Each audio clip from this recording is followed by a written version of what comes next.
Quand le colonel m'a donné l'ordre de mission et qu'il a prononcé le mot Viet Bodge, mon cœur n'a fait qu'un tour. C'était la seule destination que je n'avais pas encore faite. J'ai déjà roulé ma bosse en Israël, à Madagascar, au United States of America. Mais le Viet Bodge, c'était la consécration. Alors, j'ai tout de suite dit ah oui. Quand j'ai reçu le détail de la mission, j'ai réalisé que mon objectif était ambitieux. Je ne sais pas si j'étais à la hauteur, mais si le colonel m'avait choisi, c'est qu'il avait de bonnes raisons. Il n'y avait qu'une seule phrase écrite sur le papier. Vous devez vous faire passer pour un touriste. On ne sait jamais ce que nos missions offrent à la France, mais l'amour de la patrie m'encourageait à ne pas chercher de réponse. Je devais aller au Viet Bodge et me faire passer pour un touriste. J'étais prête. Après être passé dans le service de Monsieur Q, me voilà équipé. Sandales style germanique, banane emblématique du touriste retraité. On peut dire qu'en France, on sait mettre les moyens quand il s'agit de missions stratégiques. Puis je suis passé au service des changements d'identité. Je ne pouvais pas atterrir là-bas en m'appelant Laurence. On m'aurait tout de suite reconnu. On m'a donné un passeport au nom de Poussinette. Après quelques heures de voiture, de bus, d'avion et de pousse-pousse, j'arrivais enfin sur cette terre mythique. Le sol sentait l'ocre, le soleil sentait jaune, et le vietbogien sentait tout court. Mélangé à la foule, il était impossible à l'ennemi de me découvrir.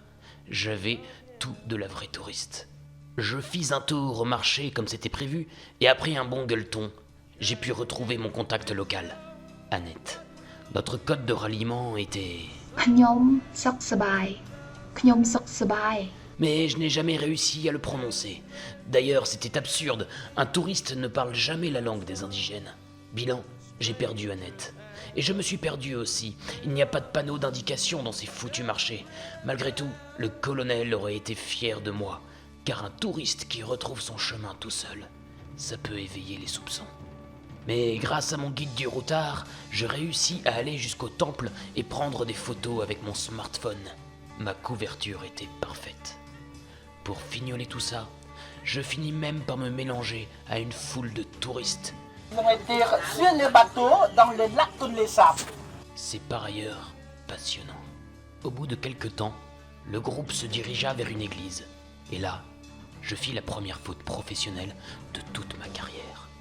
Comment passer à côté d'une église sans y entrer ? Il y avait sûrement quelqu'un qui avait besoin de moi pour faire une crèche, nettoyer l'église ou animer les chants. Il y avait là une belle femme en train de prier. C'était irréel. Bon, après avoir été refoulé au champ, j'ai tout de suite remarqué que les moines étaient déjà équipés pour le ménage et que la crèche avait déjà été montée. C'est sûr, j'étais repéré. Je sortis en courant de l'église, parcourant le marché en large et de travers pour perdre l'ennemi, et après une pause gueuleton, je pris les jambes à mon cou en enfourchant un vélo et disparus dans la campagne. C'est là que les services coloniaux vietbodgiens m'avaient tendu le vrai piège. Pas de mitraillettes, pas de napalm, pas de mine, non. Ils avaient mis un portail en travers de mon chemin, les fourbes. Je ne pus l'éviter. La douleur à ma jambe fut si intense, mais grâce au doc et une bonne piqûre de morphine, je fis preuve de courage. Je fus évacué en scooter, la plaie contenue par un bout de chiffon rempli d'acariens, autre ennemi que je combats en général à titre personnel. Il me fallait absolument traverser le Mekong pour retrouver notre base arrière. Je dus pour cela me confondre avec la population locale. J'ai dû manger des migales, des vers et, pique-tout, du fromage dans mon assiette du plat principal. Bref, après être monté 28 heures d'affilée sur un éléphant qui a terminé sa course dans une maison en loupant un virage, après avoir affronté les embouteillages, marché seul et de nuit sur une seule jambe, après avoir rampé mes 20 derniers kilomètres, je pus enfin embarquer sur mon bateau. Au petit matin, la berge salvatrice apparut. L'eau sentait la liberté. J'aime l'odeur de la liberté le matin. Les secours arrivèrent tout de suite. On put enfin s'occuper de ma plaie. Ce n'était pas beau à voir. Mais je m'en fous, j'ai toujours la banane. Les officiels m'amenèrent à l'aéroport. Ma mission touchait à sa fin.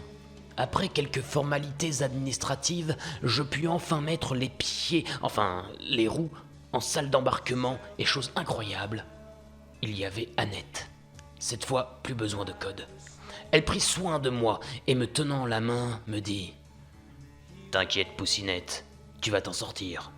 Quand on rentrera au pays, j'habiterai à côté de toi et je te cuisinerai des petits plats. Tiens bon, ma vieille. » Une fois les photos de mes fans réalisées, je pus monter dans l'avion. Enfin, presque. J'avais tellement mangé qu'on dut prendre un camion grue pour me monter dans le vieux coucou. Colonel, ma mission est en partie une réussite. J'ai été une bonne touriste, mais l'ennemi a été trop fort et a bien remarqué que ce n'est pas ma vraie nature. Je vous le promets, vous pouvez me confier plein d'autres missions. Je n'échouerai pas. I'll be back.